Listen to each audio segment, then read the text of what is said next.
Hello दोस्तों, कीर्ति रानी classes में आप सभी का स्वागत है। आज की इस वीडियो में हम बात करेंगे इम्पोर्टेंस ऑफ मैक्रो इकोनॉमिक्स के बारे में।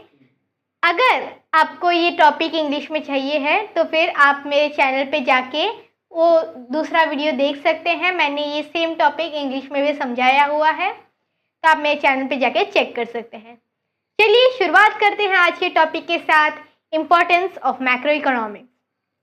तो मैक्रो इकोनॉमिक्स इतना इम्पोर्टेंट क्यों है? तो मैक्रो इकोनॉमिक्स जो है वो एक ऐसा टूल है जो इकोनॉमी का बड़ा पिक्चर दिखाता है। वो माइक्रो इकोनॉमिक्स जैसे इंडिविजुअल चॉइसेस पे नहीं रहता, बल्कि एक बड़ा सा फ्रेमवर्क बताता है कि किसी भी नेशन जो फंक्शन कर रहा है एक जैसा, वो उसको कैसे आप एनालाइज कर सकते हो। तो उसका जो एनालिसिस है उसका एक फ्रेमवर्क बताता है मैक्रो इकोनॉमिक्स। मैक्रो इकोनॉमिक्स की कुछ इंपॉर्टेंस है जो यहाँ पे लिस्टेड है।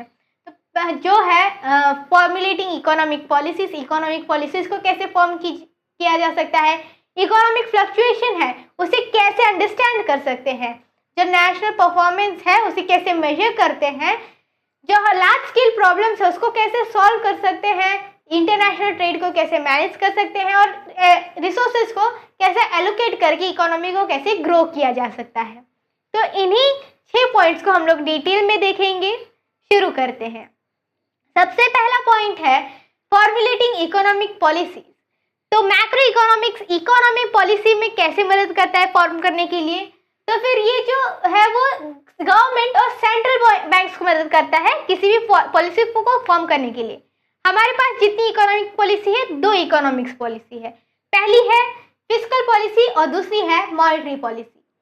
फिस्कल पॉलिसी क्या है? फिस्कल पॉलिसी ऐसी पॉलिसीज है जो गवर्नमेंट स्पेंडिंग और टैक्सेशन के रिलेटेड होती है, ताकि वो डिमांड जो हमारी इकोनॉमी की डिमांड है उसे मैनेज कर सकते। फिस्कल पॉलिसी गवर्नमेंट लेती है किसी ये अपनी इकोनॉमी की डिमांड को मैनेज करने के लिए। नेक्स्ट है मॉनेटरी पॉलिसी। मॉनेटरी पॉलिसी क्या करती है? मनी सप्लाई को कंट्रोल करती। कैसे? इंटरेस्ट रेट से कंट्रोल करती है और जो इन्फ्लेशन है उसे मैनेज करती है, ताकि इकोनॉमी जो है स्टेबलाइज हो, इक्विलिब्रियम में आए।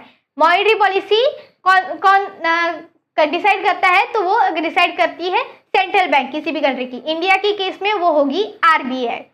तो मैक्रो इकोनॉमिक्स जो है वो हमें बताता है कि भाई जो कंट्री है वो इन्फ्लेशन से जा रही है, डिफ्लेशनरी गैप है उसके अंदर, अगर वो है तो फिर गवर्नमेंट और आरबीआई जो है वो मिल के कुछ पॉलिसीज क्रिएट करेगी, कुछ डिसीजंस लेगी जिससे वो गैप जो है वो कवर हो सके। नेक्स्ट पॉइंट है वो है understanding economic fluctuations. Economic fluctuation को कैसे अंडरस्टैंड किया जाए? तो मैक्रो इकोनॉमिक्स के द्वारा हम बिजनेस साइकिल को समझ सकते हैं। तो हमें पता है कि एक इन्फ्लेशन पीरियड होता है, एक डिफ्लेशन पीरियड होता है। तो इन्फ्लेशन पीरियड में होता है बूम से बाद में जब वो नीचे जा रहा है तो रिग्रेशन, और फिर आता है डिप्रेशन, यानी कि नीचे स्टैग्नेंट इकोनॉमी। तो पॉलिसी मेकर्स जो है वो इससे है ना एक इमीडिएट एक्शन ले सकते हैं, ताकि जो उनके ऊपर जो डैमेज होने वाला है, इकोनॉमी पे जो डैमेज होने वाला है वो कम हो और जो इंस्टेबिलिटी के पीरियड है वो स्मूथली चले जाए। ठीक है, हमारा जो बूम होता है वो मतलब कि है ना हमारे जो मार्केट में है वो बहुत ज़्यादा प्रोडक्शन हो रहा है, फिर मंदी का माहौल होता है। तो ये जो है वो हमें मैक्रो इकोनॉमिक्स से समझ में आते हैं और उससे जो है इकोनॉमिक्स फ्लक्चुएशन हमें समझ में आ जाते हैं। अब हम बढ़ेंगे हमारे नेक्स्ट टॉपिक के ऊपर। हमारा जो नेक्स्ट टॉपिक है वो है measuring national performance. National performance को कैसे मेजर किया जाए? तो वो नेशनल इनकम द्वारा मेजर करते हैं। नेशनल इनकम को कैसे मेजर करते हैं? तो 4 तरीकों से करते हैं। पहला होता है GDP, GNP, NNP and NDP. तो ये चारों तरीके के कुछ कैलकुलेशंस होते हैं, कुछ मेथड्स होते हैं, ताकि आप नेशनल इनकम को कैलकुलेट कर सके और है ना पता लगा सकते हैं कि नेशनल इनकम क्या है और उससे क्या मदद मिलती है। तो ये 3 मदद मिलती है। पहला होता है कि वो है ना किसी भी इकोनॉमी के अलग अलग टाइम पीरियड्स में इकोनॉमिक परफॉर्मेंस को मेजर करके कंपेयर कर सके। मतलब कि 10 साल पहले ये इकोनॉमी कैसी थी, आज ये इकोनॉमी कैसी है, वो पता चल सके। दूसरा पॉइंट है कि जो इंटरनेशनल कंपैरिजन है अलग अलग कंट्रीज के बीच में, तो उसका जो ग्रोथ रेट है वो मेजर कर सकते हैं, कंपेयर कर सके। तो हम लोग ग्लोबल लेवल पे रहते हैं, ग्लोबलाइजेशन पॉपुलर है, तो हमें तो ये तो जानना होगा कि इंडिया की इकोनॉमी कौन सी कंट्री की इकोनॉमी से ज़्यादा है या फिर कम है। जो हमारा तीसरा पॉइंट है वो ये है कि ना वो अलग अलग सेक्टर जैसे कि एग्रीकल्चर हो गए, इंडस्ट्री हो गई या सर्विस सेक्टर हो गए, तो कौन सा सेक्टर है ना कितना कंट्रीब्यूशन दे रहा है हमारी नेशनल इनकम में, ये पता लगाने में मदद करता है। तो मैक्रो इकोनॉमिक्स से हमें ये पता चलता है कि हमारी नेशनल इनकम कितनी है, उससे हम लोग खुद की इकोनॉमी को पास्ट मतलब कि पहले 10 साल पहले 5 साल पहले कैसी इकोनॉमी थी और आज कैसी है वैसे कंपेयर कर सकते हैं, अलग अलग कंट्रीज की इकोनॉमी से कंपेयर कर सकते हैं और हमारी इकोनॉमी में कौन से सेक्टर का कितना शेयर है वो भी जान सकते हैं। अब हमारा जो नेक्स्ट इंपॉर्टेंस वो है रिसोर्स एलोकेशन एंड ग्रोथ। तो फिर हमारी जो मैक्रो इकोनॉमिक्स है वो कैसे मदद करती है, तो वो ये देखती है कि जो हमारा टोटल रिसोर्सेज है वो कैसे एलोकेट किया जाए लॉन्ग टर्म सस्टेनेबिलिटी के लिए, मतलब कि लंबे समय तक अगर इकोनॉमी को बनाए रखना है तो फिर रिसोर्सेज को कैसे एलोकेट करना है। ये कौन कौन से रिसोर्सेज हो गए, तो हमारे फैक्टर्स ऑफ प्रोडक्शन जिसमें आता है लैंड, लेबर, कैपिटल और एंटरप्राइज, जमीन, बाद में काम करने वाले लोग, जो हम लोग जो पैसा इन्वेस्ट करते हैं वो कैपिटल, और एंटरप्राइज यानी हमारे जितने फर्म्स हैं वो। तो ये सारे रिसोर्सेज को कैसे एलोकेट किया जाए ताकि हमें मिल सके क्या मिल सके क्या हमारी इकोनॉमिक ग्रोथ कैसी है और फिर हमें पता चल सके कि हमें जो वेजेस वगैरह है वो कैसे हो सकते हैं। तो फिर इससे हमें पता चलता है कि जो हमारी जो सेविंग्स है वो कैसे है, मतलब कि है ना अगर हमें पता है कि है ना रिसोर्स एलोकेशन कैसा हो रहा है तो उस हिसाब से है ना सेविंग जो है गवर्नमेंट मिनिमाइज करने की कोशिश करेगी, क्योंकि मनी फ्लो से ही हमारी इकोनॉमी से पता चलता है और मनी फ्लो जितना ज़्यादा होगा उतना हमारी इकोनॉमी ग्रो करेगी। हमारा जो अभी नेक्स्ट पॉइंट है वो है सॉल्विंग लार्ज स्केल प्रॉब्लम्स। जहाँ पर बड़े स्केल के प्रॉब्लम्स हो गए जैसे कि अनएम्प्लॉयमेंट, इन्फ्लेशन और पॉवर्टी, तो उसे एक कैसे सॉल्व कर सकती है गवर्नमेंट मैक्रो इकोनॉमिक्स की मदद से, हम लोग वो देखेंगे। तो जो एग्रीगेट प्रॉब्लम्स जैसे कि ये लार्ज स्केल है वो किसी भी एक इंडिविजुअल कंपनी कोई भी सॉल्व नहीं कर सकती। तो पहला प्रॉब्लम है हमारा अनएम्प्लॉयमेंट का। तो फिर वो अनएम्प्लॉयमेंट कैसे मैक्रो इकोनॉमिक्स हेल्प करती है सॉल्व करने में, तो ये एनालाइज करती है कि है ना जॉबलेसनेस यानी कि है ना लोगों को जॉब क्यों नहीं मिल रही है, उसका साइकिल क्या है, उसका रीजन क्या है।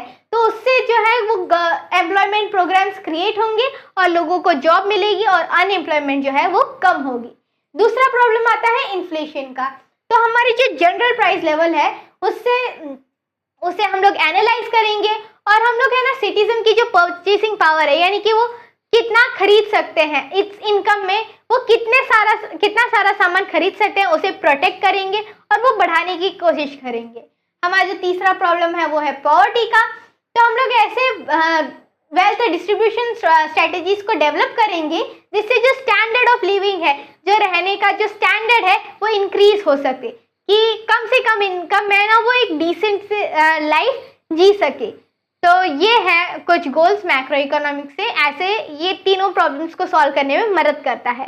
अब चलते हैं हमारे नेक्स्ट पॉइंट के ऊपर। नेक्स्ट पॉइंट है मैनेजिंग इंटरनेशनल ट्रेड्स। तो मैक्रो इकोनॉमिक्स इंटरनेशनल ट्रेड को मैनेज करने में कैसे मदद करता है, तो फिर वो क्या करता है कि जो हमारे जो फॉरेन एक्सचेंज है उन्हें स्टेबलाइज करता है। सबसे पहले फॉरेन एक्सचेंज रेट्स हमारी कंट्री की करेंसी दूसरे कंट्री की करेंसी के हिसाब से कितने प्राइस पे है उसे स्टेबलाइज करने में मदद करता है। बैलेंस और पेमेंट को मैनेज करता है ताकि हम ध्यान रख सके कि हमारे जो एक्सपोर्ट्स है वो ज़्यादा हो और इम्पोर्ट्स कम हो, हम लोग ज़्यादा से ज़्यादा कमाएं और ना कि खर्च करें।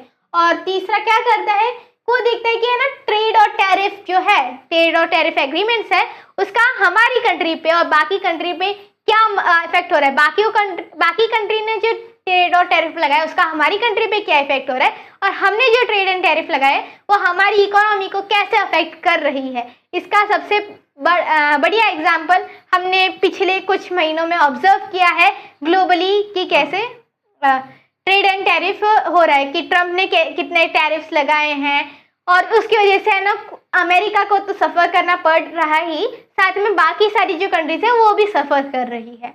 अब बढ़ते हैं हमारे नेक्स्ट पॉइंट के ऊपर। नेक्स्ट पॉइंट यानी कि हमारा कंक्लूजन है कि कौन कौन से फीचर्स हैं, उनका इम्पोर्टेंस क्या है, यानी कि मैक्रो इकोनॉमिक्स के मेन क्या क्या फीचर्स है और वो क्यों इम्पोर्टेंट है वो हम देखेंगे। तो सबसे पहला है प्राइस स्टेबिलिटी।